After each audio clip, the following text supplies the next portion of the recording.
So ayun na nga mga kagalat. Ito ako ngayon sa sasakyan. Papunta kami farm. Kailangan natin mag-work sa farm.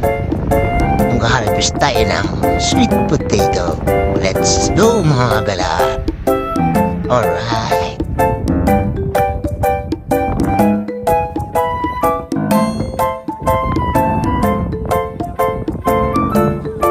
Medyo malayo lang siya, pero ayos lang. Ganda naman mga tanawin dito, mga kagala. O, tingnan naman. Mga greenhouse.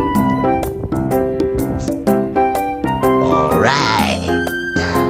Malapit na daw kami.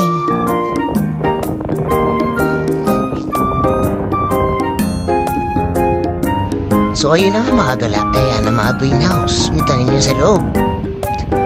Na siyempre may tanim din sa labas. O, ang dami. Sibuyas yan mga kagalak. Ang dami may tanim nila na sibuyas. Ito sa province of Muangul, South Korea. Maraming tanim na sibuyas dito. Kamote. Halos lahat ng gulay may tanim sila. Tulad sa Pilipinas.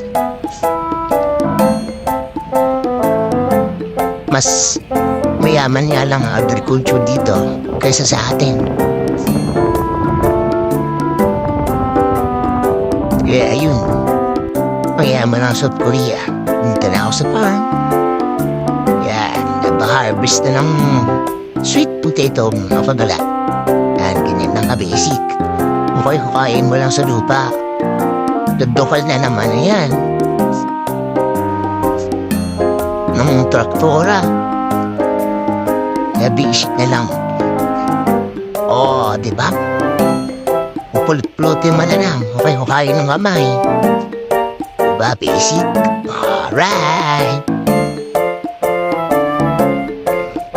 Like my videos, mga kagala. Like and share. Subscribe. Bye.